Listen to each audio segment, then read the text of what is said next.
খুলনার মুসলমানেরা, এইবার আমার আল্লাহ পাক ডাক দিয়ে বলতেছেন, এ বান্দা, এই দুনিয়ার ময়দানে লড়াই আর সংগ্রাম এটা করবা কেমন করে?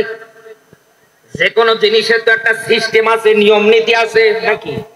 আরো জোরে বলে, নিয়ম নীতি আছে না, সিস্টেম আছে না? আমি আপনাকে ভালো করে বোঝানোর জন্য একটু নতুন করে উদাহরণ দিচ্ছি, একটু কান খাড়া করেন। এই যে মঞ্চে আমরা যারা বসে আছি, এই জায়গার মধ্যে খুব বেশি হলেও 10-12 জন লোক বসে আছি। এই 10-12 জন লোক মিলে গিয়ে যদি এই রাস্তা, এখান থেকে শহরের যে রাস্তাগুলো আছে, যত বাধা যত বিপত্তি সব আল্লাহর রাস্তায় হয়। এক কথা বলে, শয়তানের রাস্তায় কোনো বাধা নেই, কোনো অনুমতি লাগে না। এই দেশে তাফসীর মাহফিল, কোরআনের মাহফিলগুলোতে অনুমতির দরকার। আর এই গতকালকের মাহফিল ছিল সাতক্ষীরা কালীগঞ্জ, গেলাম কষ্ট করে, আবার ফিরে আসলাম, দিল বন্ধ করে। শুধু জার্নিটাই আমার গরমে জীবন শেষ। এদেশে অন্যান্য নিয়ম নীতির ক্ষেত্রে বাধা হয়, কিন্তু আল্লাহর রাস্তায় বাধা হয় না। অন্যান্য নিয়ম নীতির ক্ষেত্রে, কিন্তু আল্লাহর রাস্তায় চলতে গেলে, জীবন জিন্দেগি সেট করতে গেলে বাধা বিপত্তি আছে না নেই? আরো জোরে বলেন, আছে না নেই? এই জন্য আল্লাহ পরে শব্দ চয়ন করেছে। আমার আল্লাহ শব্দ চয়নটা দেখে। এরপরে আমার আল্লাহ পাক পুরো বিশ্বের মানুষগুলোকে ডাক দিয়ে বলতেছে, সফান কান্নাহুম বুনিয়ানুম মারসুস। বলেন আল্লাহু আকবার। এই সফাঙ্গের এই জায়গা থেকে এই সূরাটার নামকরণ করা হয়েছে সূরা সফ। সফ শব্দের অর্থ সারিবদ্ধ, কাতারবদ্ধ, দলবদ্ধ। তার মানে আল্লাহ এটাই বোঝাতে চায়, এ বান্দা, এই দুনিয়ার ময়দানে লড়াই আর সংগ্রাম আমার পথে যদি চালাতে চাও, করতে চাও, একা একা হবে না, দলবদ্ধ কাতারবদ্ধ হয়ে তোমাদের মাঠে নামা লাগবে। এখন মেলান তো আমাদের দেশে কি দলবদ্ধ কাতারবদ্ধ আছে? আছে। আজ আমরা দলে দলে বিভক্ত হয়ে গিয়েছি। এক টুপিওয়ালা আর এক টুপিওয়ালার শত্রু, এক টুপিওয়ালার ফাঁসির রায় হলে আর এক টুপিওয়ালা মিষ্টি বিতরণ করে। আছে না নেই? আরো জোরে বলেন, আছে না নেই? আমাদের মধ্যে এত ভেদাভেদি, এত দলাদল, এত মারামারি, এত কাটাকাটি।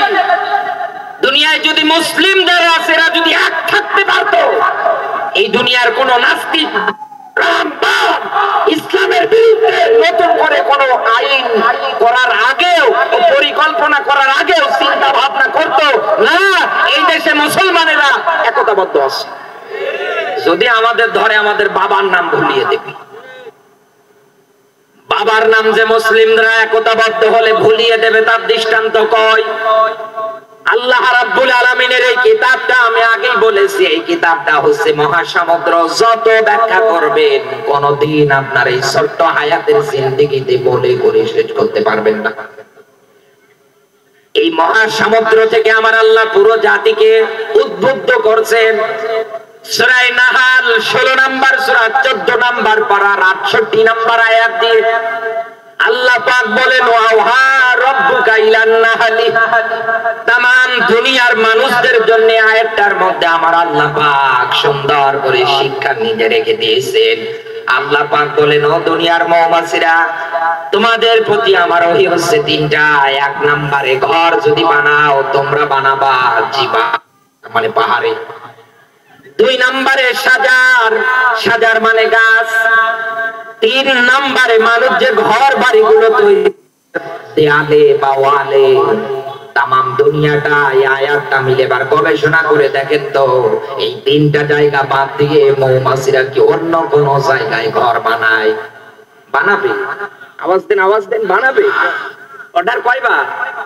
আরো জোরে বলেন, একবার। এই আয়াতটা আমি এই জায়গার মধ্যে এই কারণে টান দিয়ে নিয়ে আসলাম, আপনাকে উদ্বুদ্ধ করছে আমি দ্বীনের পথে, ইসলামের পথে। মৌমাছির এই চাক মনে করেন এই রাস্তার কোন একটা গাছের মধ্যে সুন্দর করে তৈরি করে ফেলেছে। দূর দূরান্ত থেকে মৌমাছি গুলো উড়ে উড়ে গিয়ে মধু সংগ্রহ করে নিয়ে এসে চাকের মধ্যে বুনে রাখছে। 7-8 বছরের ছোট্ট একটা বাচ্চা এই রাস্তা দিয়ে হেঁটে যেতে হঠাৎ করে মৌমাছির এই বাসা দেখতে পেয়ে একটা ইট হাতে নিয়ে ঢিল ছুঁড়ে মারছে। এখন এই ঢিল খাওয়ার পরে মধ্যে যতগুলো মৌমাছি আছে ওরা মনে হয় মিটিং করবে। হ্যাঁ, মিটিং করবে নাকি করবে? কারণ তো 7-8 বছরের একটা বাচ্চা, ওর তো অতটা বুঝ বিবেক জ্ঞান বুদ্ধি কাজে করে না। আরে ভাই, বুঝুক আর না বুঝুক, এটার থেকে এক বাক্যেই শিক্ষা পাই, ওই জায়গার মধ্যে যত ঢিল দিতে দেরি উড়ে এসে ধরতে দেরি করবে না। ও যদি মায়ের কোলে পালিয়ে যায়, ও যদি সমুদ্রের নিচেও চলে যায়, তারপরেও মৌমাছিরা উপর দিয়ে খুঁজে বেড়াবে। একটাই মনের প্রশ্ন, আমাদের গায়ের মধ্যে ঢিল ছুঁড়ে মারলো কেন? দুনিয়ার মানুষদেরকে আল্লাহ এই মৌমাছি থেকে এটাই শিক্ষা দিতে চায়। দেখ, ওদের মধ্যে একটা দল আছে, একতা আছে, শক্তি আছে। কেউ যদি ঢিল দেয়, ওরা একা আসে না, দল বল নিয়ে আসে। তাম দুনিয়ার মানুষগুলো যদি এটার থেকে শিক্ষা নিতে পারতো, তাহলে এই দুনিয়ার ময়দানে একজন মুসলমান মারা গেলে প্রতিবাদের জন্য রাস্তায় নেমে হুঙ্কার ঝান্ডা নিয়ে ঘুরতো। আজ আমাদের দিনী ভাইগুলোকে কুপিয়ে মারে, আমরা মুসলমান তাসবিহ টিপছি, সুবহানাল্লাহ, আল্লাহু আকবার, একথা বলেন, এতটুকু শেষ। বিশ্বের অনেক রাষ্ট্রগুলোতে মুসলমানেরা মাইর খায়, নির্যাতিত হয়। আল্লাহর এই আয়াত অনুযায়ী আমরা দুনিয়ার ময়দানে যদি আমাদের মধ্যে ভেদাভেদ দূর করে সবাই যদি এক করতে পারতাম, সকাল 10টায় যেই মানুষটা 3 বছর কারাগার বরণ করে বের হয়েছে, এই লোকটাকে 3 বছর তার বাবার বেটার বেটির ক্ষমতা নিয়ে আটকে রাখা। আমরা কওমি আলিয়ারে দেখতে পারে না, আলিয়া কওমি দেখতে, আরে ভাই সব জাতি ভাই, আমরা জাতি ভাই যদি মিল মহব্বত তৈরি করতে না পারি, এই দেশে কি আল্লাহর রহমত পাওয়া সম্ভব? বলেন সম্ভব? আল্লাহর একটা কথা অমান্য করে, অস্বীকার করে, আপনি তো সেই অনুযায়ী সেই হিসাবে আল্লাহর এই আয়াত পুরো অস্বীকার করেন। আপনার অন্তরটা পুরো হিংসায় ভরা। আপনার এই দুনিয়ার ময়দানে একে অন্যের জন্য মহব্বত তৈরি হয় না, ভালোবাসা তৈরি হচ্ছে না।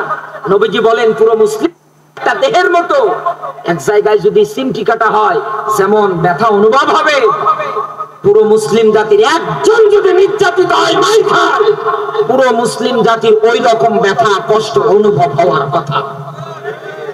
কিন্তু আমাদের কোন চিন্তা নেই। এমনও কায়দায় এমনও মানুষ জীবন জিন্দেগি গঠন করেছে, দাবি করছে আমি তো মুসলমান, অথচ আল্লাহ আছে বিশ্বাসই করে না, আবার মুসলমান দাবি করে। আছে না নেই? আরো জোরে বলেন, আছে না নেই?